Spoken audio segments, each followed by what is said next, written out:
Welcome back to the Behind the Well Show. Roger Abel with Elias Randall next to me. Eli, summer's heating up. What do you got on your plate for the next couple of weeks? Living life. Going to soccer games, softball games. What are you coaching? No coaching right now. You're not coaching anything? Nope. Oh, good. Nope. No coaching right now. I help a little bit with soccer and then coach basketball, but I don't know much about playing softball or baseball, so just. You didn't play baseball? I did, but I never really was interested enough in like understanding how to get better. I played, but you know, it's funny. My wife always asks why I don't want to coach because I played all the sports. I'm like, I don't think I'd be a good coach. Maybe not. Like being able to play and then being able to teach somebody, I think are two different things. Yeah, I agree with that. Like there's a level of patience, a level of development, and just a different set of skills. I'm like, I don't have those. And I also don't think my kids are going to listen to me. That's a hurdle. Your own kids don't want to listen to their dad. They'll listen to other people better. I agree with that, though. That's not everyone really understands what coaching really is about and what it takes. But I mean, just go to a game and you'll hear the things that people say to little kids.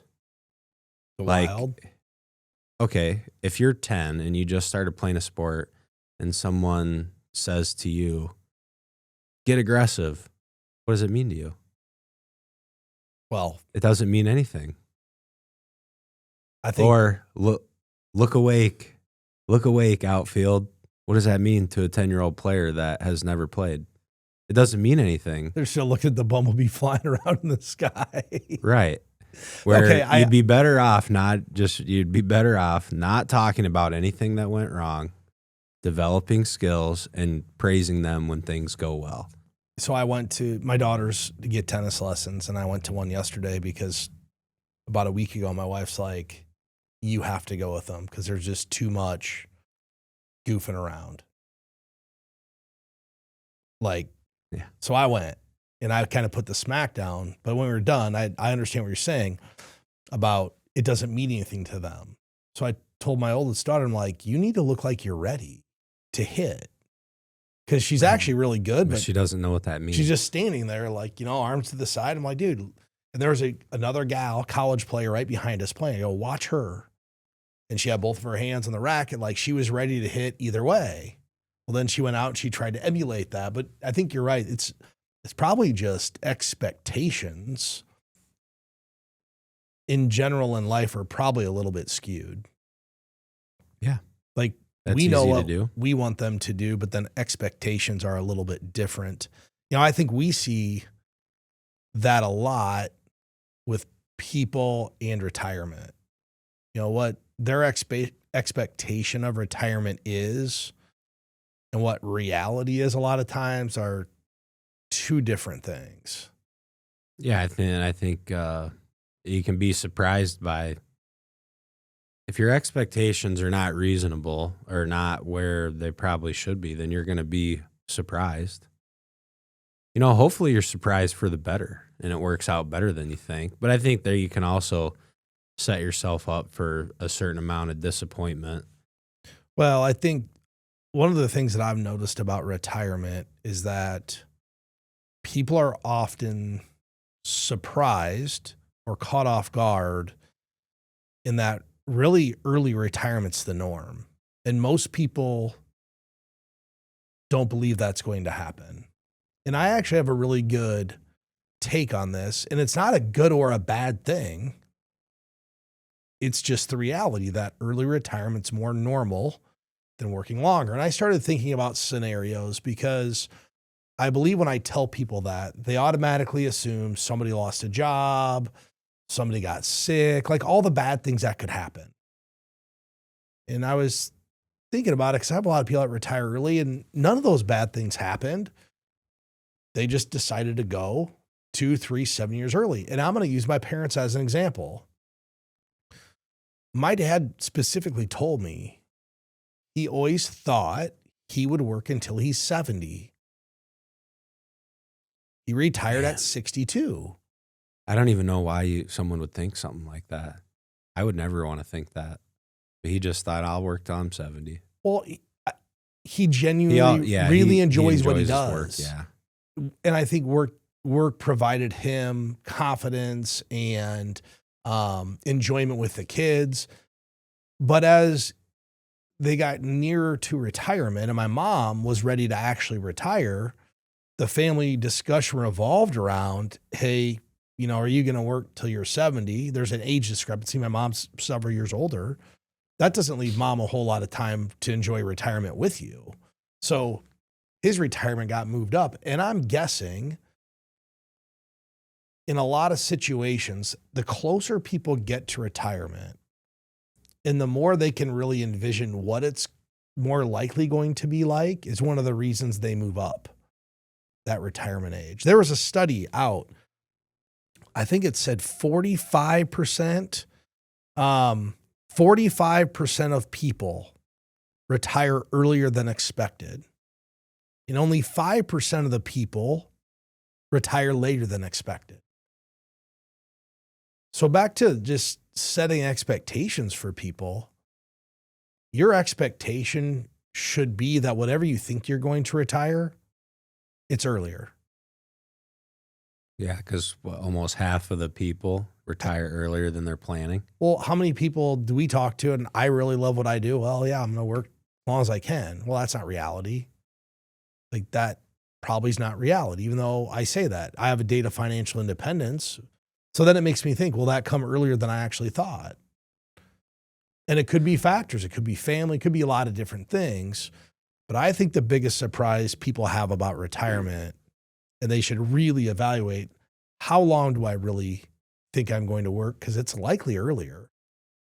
It almost gets me thinking when we're putting together plans for people, do we automatically just start planning for 2 years earlier than they think they're going to?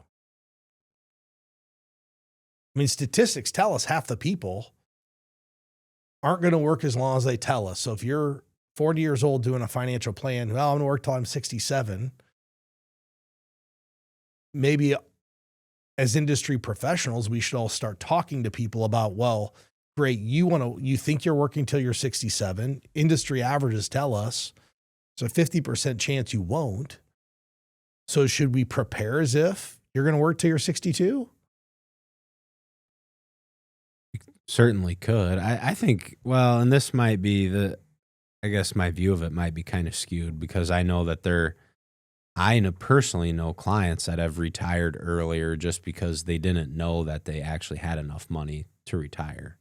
I think the default, until they went through our planning process. And I actually had last summer, I had met a husband and wife.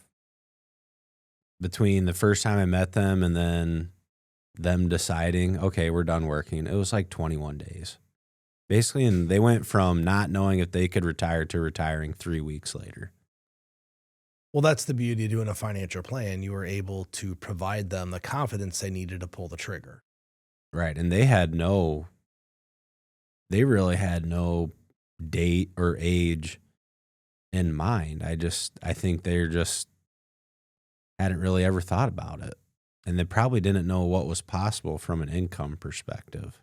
That's the other thing I get thinking about, and that when you start to look at retirement, we all think it's this long glide path, right? The transition? Yeah, it's not. It's pretty sudden. It's sudden. And use that example right there. Those 60 days before they met with you,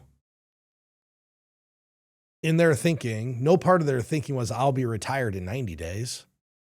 They came and met with you 21 days later. They were retired. Yeah. That's as sudden as it gets.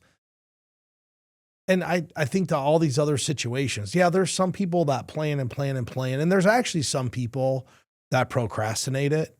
I've had people who told me they're going to retire and it takes them 3 years to pull the trigger. But most of the time, I think it is a lot more sudden than people expect it to be. Well, I think practically, sometimes people that I think a common thing is kind of what is the status of their family, where there's people that can retire, but grandkids, I think, are a big part of it, where you could retire, but like your kids are adults and they're working. So even if you did, you probably aren't going to see them like really more than what you could now. But one thing I have noticed is that as soon as grandkids come into the picture, people will pull the trigger and retire because now they want to relocate. They want more free time. They want to be able to help with the, maybe not daycare, but help with supervision when they can.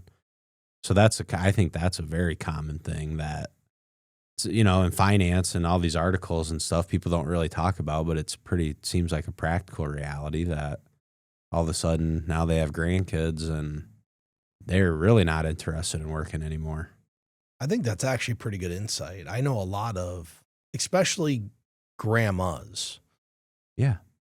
Grandma was working, maybe wasn't planning on retiring, but then the grandkids came along and, you have kids. I have kids. I'm fortunate to have my parents around, my wife's parents. We have a good support group, but I could see where a grandma would want to retire and help their daughter or son with the kids. They want to be around them. Yeah, and they want to spoil them. Well, it's probably why. And if you have enough money to retire, you probably have some money to spoil grandkids with too. So, yeah, it's the other thing. It's probably why people a lot of times will talk about working in retirement, but as you know, and I know, the reality is most people, even if they say they're going to work in retirement, they don't. 75, this is a study. I guess this is from Athene. 75% of workers expect to work for pay in retirement. Only about 30% of that 75 have actually done so. It's a really low number. Only 2% of retirees report working full-time in retirement. So I think if your thought is I'm going to work in retirement, that's probably not the reality of the situation either. Yeah, and my question would be when someone talks about working in retirement, my question is typically, well, are you going to work because you feel that you need to, or are you going to work because you want to? Or are you using that as an excuse to not save anything today? Oh, well, there's certainly people that do that. I believe, Elias, I truly believe the vast majority of people that tell me they're never going to retire, I'm going to work in retirement, I want to work till I'm 70, there's a couple of root causes. Primarily, one, they feel they're behind. Like internally, if you're behind, if you care. I mean, some people just don't care. And then two, if you are behind, you just don't want to make the lifestyle choices to get to where you need to go. You might not want to give up the new car. You might not want to give up the expensive house. So what's the easy thing to do? Well, I'll just work a couple extra years. I'll work till I'm 70. All these other answers. But I think that, if you're taking a very mature approach to the retirement discussion, you should know that a lot of the things you think are going to happen just really aren't. And you should level set the expectation you have more with reality. In part of, Elias, I really think part of having a realistic expectation of retirement is also understanding some of what we call the stealth costs or hidden costs that are out there. And there are hidden costs in retirement that people don't understand or they don't expect to happen. And I think the biggest one out there is probably healthcare. I mean, we see it all the time. People make just enough money that now their Medicare premiums more than they thought. They're subject to IRMA. They don't understand what their medical coverage is going to cover. There's a lot of things that people underestimate about healthcare. There are. I think the good news is that, like earlier, we talked about expectations. So if you expect to have certain costs and do some education on it, these are not costs that should stop you from being able to retire. They're real, but they are things you should plan for. And your income strategy should involve covering covering the cost, right? Which if you retire and expect to get healthier as you age, probably unrealistic expectation. Do you think you're going to be healthier when you're 85 compared to when you're 60? I know I'm not. I've never had a body ache in my life until I turned 46. Now my knee hurts sometimes. I've never had a knee injury. Like at 40, my wife, we had the talk last night. After 45, that's when like you'll get a little ache and pain. I can't imagine what it's going to be like when I'm 85. You're lucky that you got till 45 without I am. aches and pains. I was actually, yesterday I had a neighbor. The neighbor brought his daughter over to, we got one of those big blow up slip and slides from Costco.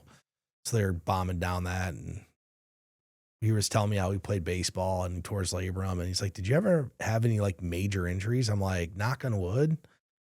My major injury came snowboarding when I was 32.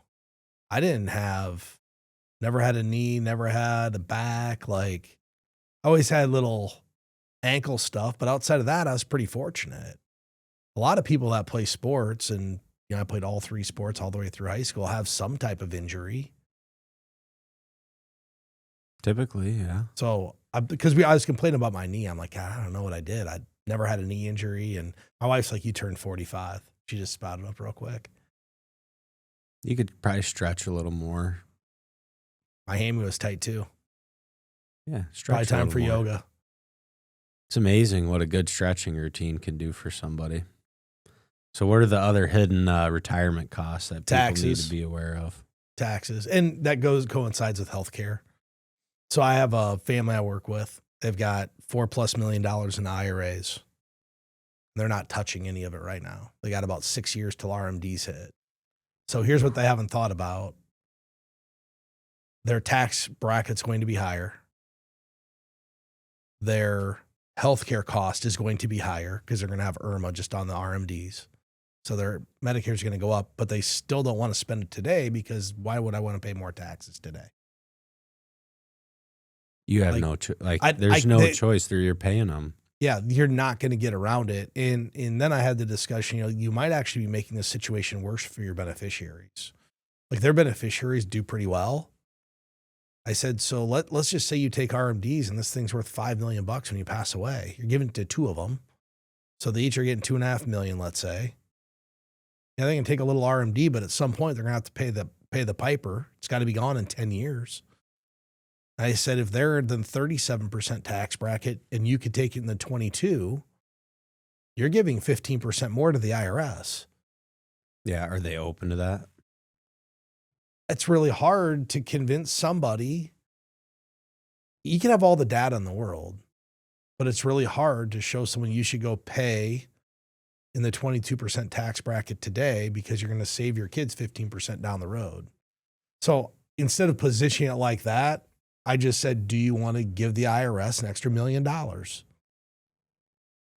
And that actually, that's a good question. Well, that shifted the thought process, right? It shifted the thought process from, hey, it's a benefit to my kids, because it is, to would you like to pay the IRS an extra $750,000 to $1 million? I'm guessing the answer was no. The answer was no, but still, like, it's just the fear for a lot of people. And you can do all the modeling, all the coaching, all the different strategies. People still have to be willing to implement the strategy. Yeah, they do. And I think a couple other things we should point out for cost. Just like taxes, emergencies are never going to go away. So anytime a family has a crisis come up, or there's an unexpected medical emergency, or even maybe not even emergency, but updating vehicles, right? How many times have you heard someone, hey, this is the last vehicle. I'm buying this while I'm still working, and I'm never going to buy another vehicle in retirement. They're 60 years old. Well, so you're not going to buy another vehicle in the next 25 years. I've heard that a lot. Assuming you live to 85. Well, part of what we do in our plans, we just throw in a vehicle however often they usually buy and just put it right in the plan. Pretty easy now. Right, which is what you should do, but that's kind of one of those common just retirement myths. I'm going to buy a vehicle and then I'm never buying another one. I have a good story about that. Did I tell you the story about how I told my buddy I was never going to buy another fishing boat When was that? like 2 weeks ago? Yeah, that's not true He either. goes, he literally was laughing on the phone. I'm like, what are you laughing about? He goes, how old are you? I go, 46. He goes, so you're going to have a 30-year-old boat? He goes, are you quitting soon or something? I'm like, no, but mine's dialed in. I love it. Like, he goes, yeah, but in 10 years, it's not going to be dialed in anymore. But I update mine with new stuff every year. But his point was, so you're telling me at 70, you're still going to have the same boat. Then I started thinking about it. I'm like, no, you're actually right. Like, there's probably no way that'll happen. But even sometimes for myself, I set an unrealistic expectation. But it's because I really like it. And I could see myself having it for a long time. I could keep it 20 years, 7 years old, which means I got 13 to go. I'd still only be 59. That was his point. He's like, there's no way that's your last fishing boat. And I don't know enough about fishing boats, but like if you replace the motors and replace this, would you actually have to get a new? You're gonna have to update equipment, but could you keep that boat for 30 years if you really wanted to? Yeah, for sure. Well, but you would. But it's not like you wouldn't be. It's gonna have updates. It's at some point it's gonna need new engines. At some point it's gonna need new electronics. I try to update one piece of electronics on it once a year, because if you wait to do it all at one time, that's a fiasco. Well, it's a lot of the reason people end up buying a new boat, because most people aren't paying for it, right? They're going to finance it. So a lot of people to go because it's a lot easier to finance it, and they view it as less expensive than putting a new depth finder on it. If you went and replaced electronics on a boat, it's $10,000+ to do it right. Right. So you're just doing a little bit every year. I do a little bit every year, add something I like, but like this year I didn't do much, but I know eventually I'll have to replace more stuff. But if you keep up with it, it's just little incremental stuff. And, boats stand for, there's an acronym for boat. I think we talked about it in the last show. Yep. Break out another Keep 1,000. Spending. Keep spending. Keep spending. Here's the other one I see people actually underestimate in their retirement. And it's what we'll call family crisis. When your kids call up or grandkids call up and they actually have a valid reason why they need a fairly large chunk of money. And that does happen sometimes. And I think most families aren't going to just, if they can afford it, put their kids out to pasture and say, figure it out. But there's actually a study out that says it can cost up to $20,000 per year to help adult children, and up to $50,000 a year per year in college tuition for grandchildren. This is a financial advisor out of. I'm not surprised by that at all. We see a lot of grandparents pay for college. Yeah. Or at least help. I mean, I think back to mine. My grandma paid for my apartment. Really? That's my very parents nice paid of her. tuitions and grandma kicked some money in for the apartment. Very nice of her. It was money I didn't have to borrow. And I think helping adult children's probably just always going to be a thing. I don't know that many retired family. I mean, I guess I probably do, but I know a good amount of retired families that are still helping adult children. I just went to lunch with some folks, and last year they sold some farm ground that they inherited.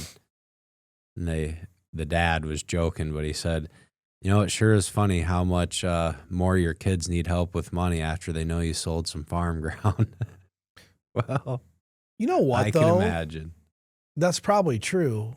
But if you're in a situation where you're likely not going to spend all this and you're going to leave money to your kids someday, why wouldn't you help them when they really need it? Which is when you're dead and they're already financially set. Like, people with kids that are under 45, those are the people who typically need the most help. That's the most expensive time. You're not at your peak earning yet. Just trying to figure everything out. Like, I see a lot of people who are like, well, I want to leave this big inheritance to my kids. I'd venture to guess the kids really would have appreciated having it when times are really tough versus getting a couple $1 million when they're 70 years old. I agree. I agree with that. And that's what we talked about was you might as well help them now. And these people, I mean, this particular family, they're never going to spend their investment accounts down. They just they don't have the lifestyle. And they're not going to change their spending habits. Like, so they're never going to spend it all. So there will be money that they leave for inheritance. I think it's So there's always nothing wrong with helping them now. I think it's always interesting that we're able to kind of figure out the ones who will spend it and who won't. Well, it's not that. I mean, is it hard to figure out? I've had a couple surprises. Really? People who spent it that I didn't think would. I mean, after 8 months into retirement, I knew. You know, I've had a couple situations where people just can't control their spending. And it comes out pretty earlier in retirement. It's not like it's 6 years in. It's primarily in the first like 12 months. Yep. That 401k is a piggy bank now. Yep. Go buy another toy. Do another house project. Keep spending it. Well, and a lot of this just all points to some of the stuff that we do for people. It's not just investing your money. It's really financial planning related. And, you know, as we believe everybody should have a financial plan done. That's really what we help people do. And we probably help people more than anything understand how it works and give them confidence transitioning into retirement. And there's some, I would say, some signs out there that point to you need some help with this. I think everybody probably needs help, but there's some clear signs that we can recognize that would point someone to needing help with some retirement and financial planning. And the first one right away is you don't have a budget. If I ask somebody, what's your budget? And they say, I don't have one, unless you have, a lot of money, you better get one, because that's your biggest risk, is not understanding where your money's going in retirement. Because if you make a mistake, once you're retired, it's really hard to make up for it. When you're working, you can work an extra year, you can get a second job. But once you're retired, 2% of people in retirement actually work. Pretty hard to make up for a financial mistake in retirement. Yeah, and with a kind of a budget blind spot in retirement, you at least need to know you can't plan for any sort of income without knowing what you're spending needs to be. So that's one of the most basic things that we can uncover and help people do. And then I think another one is just people not sure. There's a lot of people that aren't sure how to plan for retirement, and whether it's an income strategy or how to invest their money. Even beyond that, I think a lot of people, they don't necessarily have a vision of what is my everyday life going to look like when I retire. So outside of all the numbers and making everything work and how you're going to invest and how you're going to spend money, I think just not being sure what the retirement phase of your life, like if you don't have a vision for that, it's going to make it harder to pull the trigger and harder to do it. And I've worked, well, we've been talking about people that retire earlier than they planned. I can think of a couple people right off the top of my head that were kind of just circumstances, had to take some time off, like in their 60s, probably could retire, but wanted to work a couple more years. Well, then ended up retiring, and now they have no desire to go back to work. But I think going into that, right, had they had a better idea of what that part of their life would be like or what it would look like, they may have pulled the trigger even sooner. Well, and a lot of people get stressed out about that phase. If you're stressed out about any part of this, then you definitely need to engage with someone to help you. Well, and it's stressful. There's multiple ways the stress about comes. Spending your money. Yeah. Well, it's a transition. It's probably the biggest transition I'll ever make. You went from saving for 40 years to now I'm supposed to crack into this giant piggy bank that for 40 years, everybody told me it wasn't okay to touch. Yep. Now you got to start spending, or the world could be stressing you out. There's plenty of that this year, right? On the news. Well, I mean, Volatility, we knew that was going to tariffs, come. chaos. I think the last thing is, if you have any questions about how retirement works, if you're not sure how to transition, those are all the reasons to engage with a firm that can help you answer those questions and give you more clarity and a better sense of financial direction. And that's really what we do. If anybody listening is looking for that kind of help, you can go to btwealthshow.com, click get started. We'll get you connected with an advisor. With that said, I want to thank everybody for listening today. Elias, I appreciate having you on the show again. If you enjoy this type of content, please hit the subscribe button, and we look forward to everybody tuning in next week. The opinions voiced in this show are for general information purposes only and are not intended to provide specific advice or recommendations for any individual. To determine which investments may be appropriate for you, consult with your attorney, accountant, and financial or tax advisor prior to investing. Premier Investments and Wealth Management and LPL Financial do not provide tax advice. Please consult your tax professional. Economic forecasts set forth may not develop as predicted, and there can be no guarantee that strategies promoted will be successful. There's no guarantee that a diversified portfolio will enhance overall returns or outperform a non-diversified portfolio. Diversification does not protect against market risk. Rebalancing a portfolio may cause investors to incur tax liabilities and/or transaction costs, and does not assure a profit or protect against loss. All performance referenced is historical and is not a guarantee of future results. All indices are unmanaged and cannot be invested into directly. There is no assurance that the techniques and strategies discussed are suitable for all investors or will yield positive outcomes. The purchase of certain securities may be required to affect some of the strategies. Investing involves risks, including possible loss of principal. Rebalancing a portfolio may cause investors to incur tax liabilities and/or transaction costs, and does not assure a profit or protect against loss. Consult your tax professional about eligibility to Roth and traditional IRA contributions. Contributions and earnings in a Roth IRA can be withdrawn without paying taxes and penalties if the account owner is at least 59 and a half and has held a Roth IRA for at least 5 years.